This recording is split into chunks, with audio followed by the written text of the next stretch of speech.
엄마, 좀 봐주실 수 있죠? 56 새어머니한테 딸이 전화했어요. 6개월 된 손주를 봐달라는 거예요. 복직해야 하는데 어린이집은 돌이 돼야 보낼 수 있잖아요?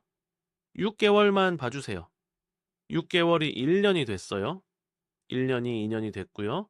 지금은 5년째 손주를 보고 계세요. 아침 7시에 손주가 와요. 저녁 8시에 데려가고요. 하루 13시간이에요. 주말에도 가끔 봐달라고 해요. 엄마, 우리 부부가 좀 쉬어야 해요. 어머니는 지금 허리 디스크가 왔어요. 무릎도 안 좋으시고요. 그런데 딸한테 말을 못 하세요. 내가 안 봐주면 애가 힘들 텐데. 통계를 볼까요? KBS 보도에 따르면요. 20년 전만 해도 5세 이하 아동을 양육하는 조부모 등 친인척 돌봄 비율이 8%대였어요. 지금은 절반 가까이가 황혼 육아를 하고 있어요. 전국 미취학 아동의 47%가 조부모의 양육 지원을 받고 있다는 통계도 있어요. 10명 중 5명은 조부모가 키우고 있다는 뜻이에요. 결론부터 말씀드릴게요. 손주 육아 거절하는 방법 3가지가 있어요. 첫째는 명확한 경계선 긋기, 둘째는 조건부 지원하기, 셋째는 대안 제시하기예요. 이 3가지만 알면요. 손주도 사랑하고 여러분 건강도 지킬 수 있어요. 왜 그런지 차근차근 함께 살펴보시죠. 첫 번째, 명확한 경계선을 그으세요. 손주가 귀여운 건 맞는데 매일 보는 건 힘들어요. 이 말씀 정말 많이 들어요. 그런데요, 자녀분들은 모르세요. 부모님이 건강하시고 시간도 많으시니까 당연히 괜찮을 거라고 생각하시는 거예요. 자, 여기가 핵심이에요. 손주 육아의 진짜 문제는 끝이 안 보인다라는 거예요. 6개월만 하는데 10년이 돼요. 평일만 하는데 주말에도 불려요. 낮에만 하는데 밤에도 맡기러 와요. 실제 사례 하나 말씀드릴게요. 60세 할머니가 계셔요. 손주가 3명이에요. 큰 손주는 8살, 둘째는 5살, 막내는 3살이에요. 3명 다 봐주고 계세요. 아침 6시 반에 일어나세요. 큰 손주 학교 보내고 둘째 유치원 보내고 막내는 하루 종일 봐요. 오후 3시에 둘째 데리러 가고 4시에 큰 손주 하원이에요. 저녁 밥 먹이고 씻기고 숙제 봐주고 자녀들이 데려가는 시간은 밤 9시예요. 하루 14시간 반이에요. 할머니는 지금 어떻게 되셨을까요? 무릎이 망가졌어요. 계단 오르내릴 때마다 아프대요. 허리도 아프고요. 그런데 가장 큰 문제는 우울증이에요. 한국여성정책연구원 학술지 여성연구에 실린 논문을 볼까요?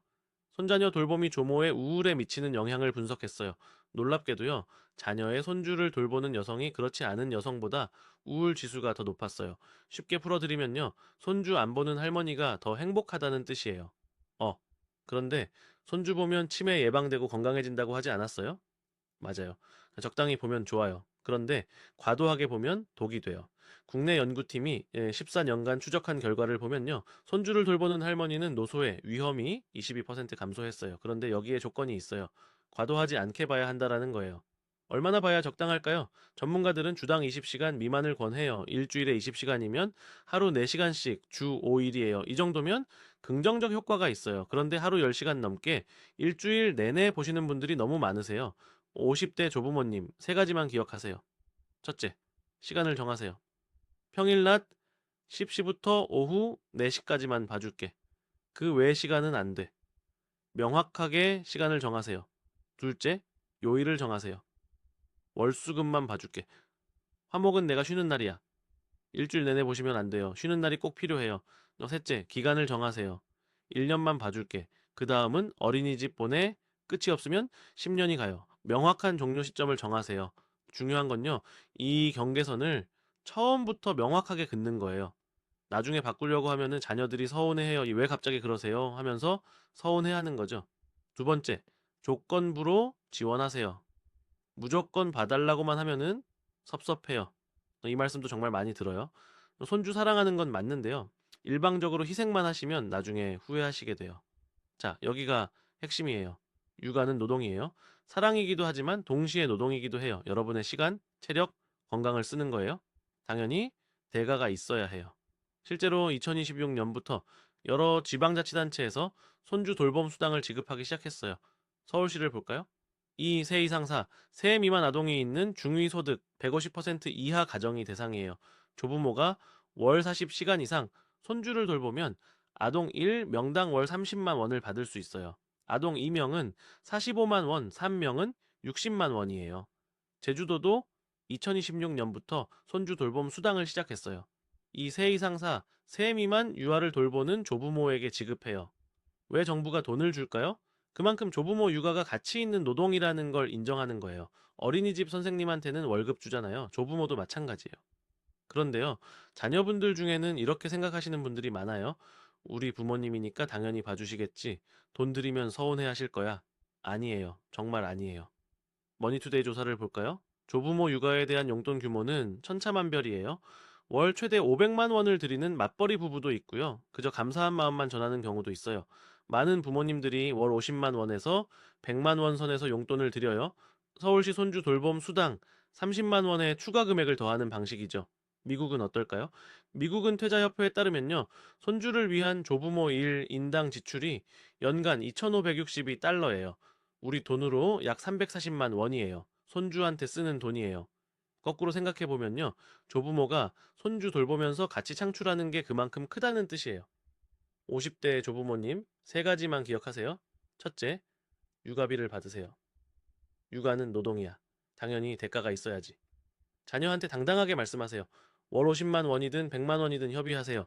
둘째, 조건을 다세요. 육아비 받는 만큼 책임지고 봐줄게. 대신 이 시간, 이 요일만 가능해. 돈을 받으면 오히려 책임이 명확해져요. 셋째, 거절할 수 있는 권리를 지키세요. 이번 주는 내가 병원 가야 해서 안 돼. 돈 받는다고 해서 24시간 대기조가 되시면 안 돼요. 여러분 삶도 있어요. 세 번째, 대안을 제시하세요. 안 봐주면 애가 어떡해요? 죄책감이 들어요. 이 말씀이 가장 큰 걸림돌이에요. 자녀가 힘들어하는 걸 보면 마음이 아프시잖아요. 내가 도와줘야지 하시는 거죠. 그런데요, 여기서 함정이 있어요. 자, 여기가 핵심이에요. 여러분이 희생해서 손주를 봐주시면요, 자녀는 계속 의존하게 돼요. 엄마가 봐주시니까 편안해 하면서 다른 방법을 찾지 않는 거예요. 그러다가 여러분이 몸이 아파서 못 봐주시게 되면요, 자녀는 당황해요. 어떡하지?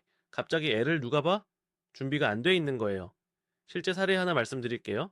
62 새할머니가 계셔요. 손주를 7년 동안 봐주셨어요. 그런데 작년에 무릎 수술을 하셨어요. 석 달 동안 못 봐주셨대요. 딸이 회사를 일주일 쉬었어요. 그러고 나서 급하게 어린이집을 알아봤대요. 민간 어린이집을 보냈는데 월 70만 원이래요. 딸이 서운해 했대요. 엄마가 봐주실 수 있을 때까지 기다려야 했는데 할머니는 죄책감 느끼셨대요. 그런데요, 이게 정상인가요? 아니에요. 7년 동안 무료로 봐주셨는데도 딸은 당연하게 여기고 있었던 거예요. 전문가들은 이렇게 말씀하세요. 조부모는 손주 돌봄의 주 양육자가 되어서는 안 된다. 보조 역할이어야 한다. 그렇다면 어떻게 해야 할까요? 대안을 제시하세요. 내가 매일 못 봐줘. 대신 주 2회는 봐줄 수 있어. 나머지는 어린이집이나 베이비시터를 알아봐. 이렇게 말씀하시면요. 자녀도 대안을 찾게 돼요. 어린이집이 있어요. 이제 국공립은 경쟁이 세지만 민간도 괜찮은 곳 많아요. 정부 지원도 있고요. 아이돌봄 서비스도 있어요. 정부 지원 받으면 시간당 3,000원에서 10,000원 선이에요. 민간 베이비시터보다 훨씬 저렴해요. 공동육아도 있어요. 자, 비슷한 처지의 엄마들끼리 모여서 돌아가면서 아이를 봐주는 거예요. 조부모가 다 떠안으시면 자녀가 이런 방법들을 알아보지 않아요. 편하니까요. 50대 조부모님, 세 가지만 기억하세요. 첫째, 불가능한 건 처음부터 거절하세요. 매일은 무리야. 주 2회만 가능해. 명확하게 말씀하세요. 둘째, 대안을 함께 찾아보세요. 어린이집은 이런 곳이 있대. 아이돌봄 서비스는 이렇게 신청하는 거래. 정보를 알려주시되 직접 해결은 자녀가 하게 하세요.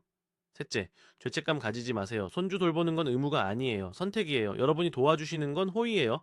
당연한 게 아니라고요. 트렌드 모니터 조사를 보면요. 60.9%가 연세 드신 부모님이 아닌 국가가 육아를 책임져야 한다고 답했어요. 육아는 국가와 부모의 책임이에요. 조부모의 책임이 아니에요. 그렇다면 완전히 안 봐주는 게 맞을까요? 손주를 아예 안 보면 관계가 나빠지지 않을까요? 이 질문도 정말 많이 받아요. 명확한 답은요. 적당히 보시는 게 제일 좋아요. 중국 조부모 4,925명을 조사한 결과가 있어요. 손주 보는 할머니들이 안 보는 할머니들보다 건강해요. 신체 움직임도 더 빠르고 우울증도 없고 두뇌도 싱싱 돌아간대요. 그런데요, 여기에 조건이 있어요. 적당히 봐야 해요. 자, 주당 20시간 미만이에요. 하루 4시간씩 주 5일이에요. 이 정도면 이제 즐거움이에요. 그런데 하루 10시간 넘게 매일 보시면요. 즐거움이 아니라 괴로움이 돼요. 자, 적정선은 이거예요. 주 2회에서 3회, 한 번에 3시간에서 4시간. 이 정도면 손주도 만나고 여러분도 건강 지킬 수 있어요. 놀이터 데려가서 놀아주고 맛있는 거 해주고 재밌는 이야기 들려주고 그리고 저녁에는 엄마 아빠한테 보내요. 이렇게 하시면요. 손주는 할머니 할아버지를 더 좋아해요. 왜일까요? 매일 보면 당연해지거든요. 가끔 보면 특별해져요. 오늘 말씀드린 핵심 세 가지로 정리해 드릴게요. 첫째, 명확한 경계선을 그으세요. 시간, 요일, 기간을 처음부터 정하세요. 나중에 바꾸기 어려워요. 둘째, 조건부로 지원하세요. 육아비 받고 조건 달고 거절할 권리 지키세요. 육아는 노동이에요. 셋째, 대안을 제시하세요. 어린이집, 아이돌봄 서비스, 공동육아. 조부모가 다 떠안지 마세요. 시청자 여러분은 어떻게 생각하세요? 손주 육아 어디까지 해주셨나요? 혹시 거절하고 싶은데 못하고 계신가요? 댓글로 여러분의 고민을 나눠주시면 감사하겠습니다.